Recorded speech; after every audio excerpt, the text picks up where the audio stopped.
മദീനയിലെ കിങ് ഫഹദ് പ്രസിൽ നിന്നടിച്ച വളരെ സുന്ദരമായ മുസ്ഹഫ്.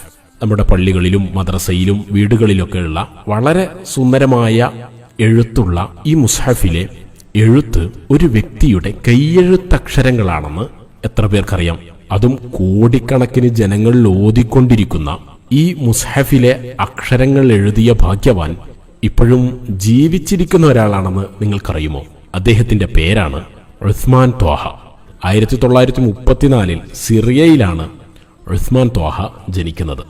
അറബി എഴുത്തിൽ കഴിവും താല്പര്യവും ഉണ്ടായിരുന്ന ഉസ്മാൻ ത്വാഹ അദ്ദേഹത്തിന്റെ ഗുരുനാഥൻ പറഞ്ഞൊരു വാക്ക്, നിങ്ങളുടെ ഈ സുന്ദരമായ കൈയെഴുത്തിൽ ഖുർആൻ എഴുതിക്കൂടെ എന്ന ചോദ്യം അദ്ദേഹത്തിന്റെ മനസ്സിനെ വല്ലാതെ സ്വാധീനിച്ചുവെന്ന് അദ്ദേഹത്തിന്റെ കഥകളിൽ പറയുന്നു.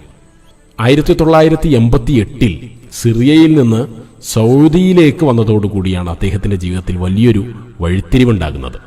അവിടെ മദീനയിലെ King Fahd Complex Printing of the Holy Quran എന്ന ഖുർആൻ പ്രസിൽ, ലോകത്തിലെ തന്നെ ഏറ്റവും വലിയ ഖുർആൻ പ്രസിൽ ജോലി ഏറ്റെടുക്കുന്നതോടെയാണ് അദ്ദേഹത്തിന്റെ ജീവിതത്തിൽ ആ വലിയ അവസരം കൈവന്നത്. ലോകജനങ്ങളൊക്കെ പാരായണം ചെയ്തുകൊണ്ടിരിക്കുന്ന ഖുർആൻ അദ്ദേഹം എഴുതി തുടങ്ങി. കഴിഞ്ഞ കാലത്തിനുള്ളിൽ നിരവധി തവണ അദ്ദേഹം ഖുർആൻ പൂർണ്ണമായി എഴുതി. ആ എഴുത്താണ് പ്രസ്സിലൂടെ മഷി പുരണ്ട് പുറത്തേക്ക് വരുന്നത്. ആ എഴുത്തുകൂട്ടങ്ങളാണ് നമ്മളൊക്കെ ആത്മീയ നിർവൃതിയോടെ വായിച്ചനുഭവിക്കുന്നത്. ഓരോ മിനിറ്റിലും 100 കണക്കിന് ഖുർആൻ പ്രതികളാണ് മദീനയിലെ ഖുർആൻ പ്രസ്സിൽ നിന്ന് പുറത്തിറങ്ങിക്കൊണ്ടിരിക്കുന്നത്. ലോകത്തിന്റെ വിവിധ ഭാഗങ്ങളിലേക്ക് ആ ഖുർആൻ പ്രതികൾ എത്തിക്കൊണ്ടിരിക്കുന്നു. അവയിലൊക്കെയുള്ളത് ഉസ്മാൻ ത്വാഹ എന്ന ആ വലിയ ഭാഗ്യവാന്റെ കൈയക്ഷരങ്ങൾ.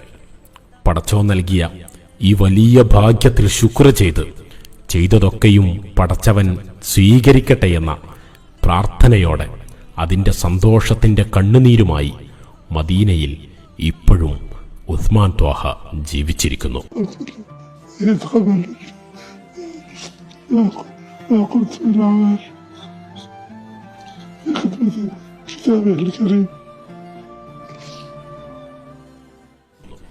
അല്ലാഹു അവർക്കും നമുക്കും സന്തോഷവും വിജയവും നൽകട്ടെ. ആമീൻ. അസ്സലാമു അലൈക്കും.